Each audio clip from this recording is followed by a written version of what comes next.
Le tourisme se porte bien et affiche son meilleur bilan depuis 10 ans. C'est le constat de l'Assemblée générale de Nyon Région Tourisme. La tendance est à la découverte du terroir avec des nouveautés, des balades œnoristiques. On en parle avec nos deux invités. Didier Méville, directeur de Nyon Région Tourisme. Bonjour. Bonjour.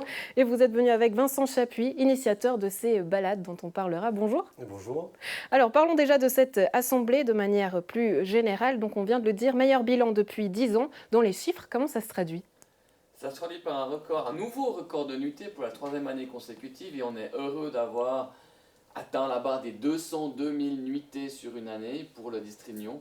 C'est un chiffre extraordinaire, c'est 30% d'augmentation par rapport à il y a 5 ans. Donc on est très satisfait de ces nuitées qui est quand même le bulk, si on veut bien, de l'activité touristique dans le district.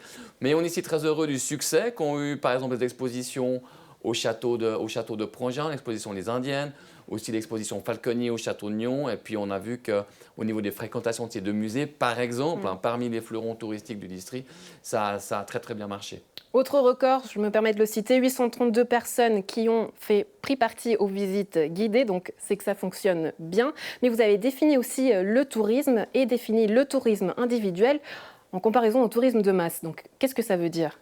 Oui, alors voilà, 832 personnes qui ont participé aux visites guidées. Effectivement, c'est des petits groupes, c'est des familles, c'est peut-être 2-3 familles qui se sont inscrites au même moment pour ces visites guidées, par exemple, en ville de Nyon. Donc c'est quelque chose que l'on fait aussi chaque année. On fait chaque année un programme sur différentes thématiques, notamment la thématique de Tintin, par exemple, puisqu'on sait qu'un des albums s'est passé, si on veut bien dire, à Nyon. Il y a aussi bien sûr la thématique romaine, qui fait partie de l'histoire de la ville de Nyon. Par exemple, donc chaque année on fait un programme et puis voilà, on essaie d'attirer le monde comme ça, mais on voit bien qu'on ne reçoit pas des cars, si on veut bien, de Suisse allemand pour ces visites, mais c'est quelquefois aussi des locaux ou des gens de la région, mais souvent des petits groupes, des familles, des individuels de passage qui profitent de ces visites guidées. Donc c'est par là qu'on entend le tourisme individuel, c'est-à-dire des personnes, des couples, des familles, des petits groupes par rapport aux touristes de masse comme on peut le voir peut-être dans d'autres stations peut-être plus balnéaires. On ne se bouscule pas encore aux portes, mais peut-être à venir. On parle aussi de voyage éco-responsable en quête d'authenticité. Là, je crois qu'à Nyon, il y a de quoi faire justement en termes de terroir. Oui, tout à fait. On a une magnifique région, on a un magnifique terroir, on a des magnifiques vignes et vignerons. Et puis c'est ça qu'on met en avant. On veut se promouvoir comme une région de tourisme durable. Et je pense qu'on a des belles cartes à jouer là-dessus. On est en train de consolider un peu la stratégie. On a déjà pris ce tournant, oui. On a quelques actions qui se font, mais c'est clairement une stratégie qu'on va poursuivre à l'avenir. Une des stratégies justement depuis le 6 juin, puisque vous avez inauguré ces balades œnotouristiques, pas facile à dire, autour de Loing, Benien, Vinzel et Bursin. Donc comment ça se passe, Vincent Chapuis, ces balades ? Alors il y a 2 balades qui ont été inaugurées qui partent du Carreau de Loing-Vinzel. On peut télécharger ces balades sur l'application VoGuide. Ça nous permet de suivre en fait le tracé avec nos téléphones portables. Et il y a des questions en fait, qui sont posées tout au long de la balade. Des questions sur le terroir, des questions sur la vigne, des questions sur l'histoire des bâtiments dans lesquels on passe, et ce genre de choses. Et puis, on a fait une chose de plus, ces balades existaient déjà, et là, on a fait quelque chose de plus, c'est qu'on a fait en fait un support papier où on a les balades en elles-mêmes, donc Vinzel, Bursin et l'autre, qui sont sur papier, ce qui peut permettre aux personnes qui ne sont pas forcément des adeptes du téléphone portable, de pouvoir participer à ces balades simplement en les suivant par la carte. Aujourd'hui, comment vous l'expliquez finalement que le vin soit une réelle carte de visite et d'authenticité de la région ? Alors déjà, on fait de très bons produits sur la côte. La preuve en est que beaucoup de concours, en fait, on a le mondial du chasse, là, ce genre de choses. Souvent, les vins de la côte sont primés, sortent très bien. Et puis l'autre chose qu'il faut mettre en avant aussi, c'est qu'on a vraiment un vignoble qui a un terroir magnifique déjà, et puis d'une très belle vue. On a vraiment un coup de vue sur le lac Léman, sur les montagnes, sur les Alpes, sur le Mont Blanc, qui est vraiment extraordinaire. Donc les gens aiment aussi se balader dans ce coin. Il y a quelques semaines, on recevait sur ce plateau le directeur de la cave de la Côte, Julien Hoeffliger. Il nous disait que côté consommateur, le marché se portait bien, mais que du côté des producteurs, les vignerons avaient du mal à vendre du vin ici dans la région. Donc finalement, la question, Didier Méville, est-ce que c'est pour répondre à un besoin et finalement aider les producteurs locaux, ce parcours ?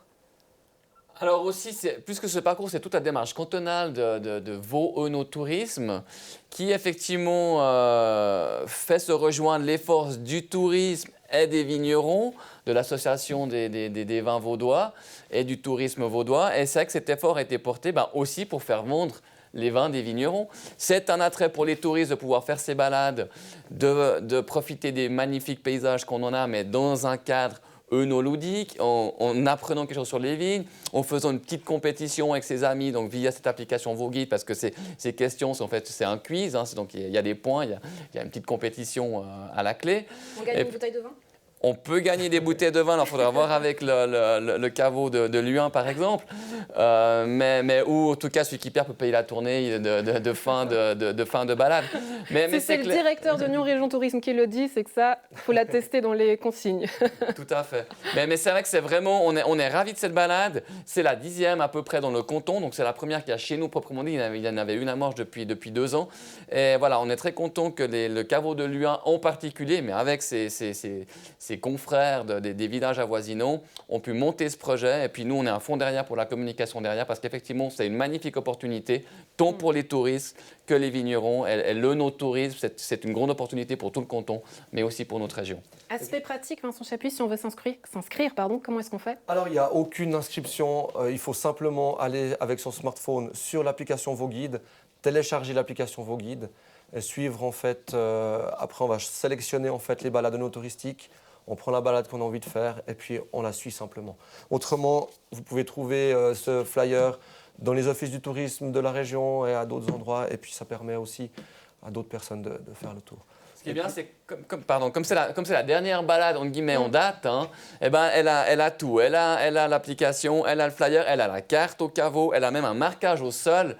Et je pense que c'est la première balade peut-être en Suisse, ou en tout cas dans le canton où il y a le marquage au sol qui vont pouvoir qui vont vous aider à vous diriger dans le vignoble. Voilà. Et puis en plus, c'est une qui a la plus belle vue, comme on l'a déjà dit, sur la région et le lac. Voilà qui nous donne soif. Merci beaucoup, messieurs, d'avoir été avec nous et à bientôt. Merci.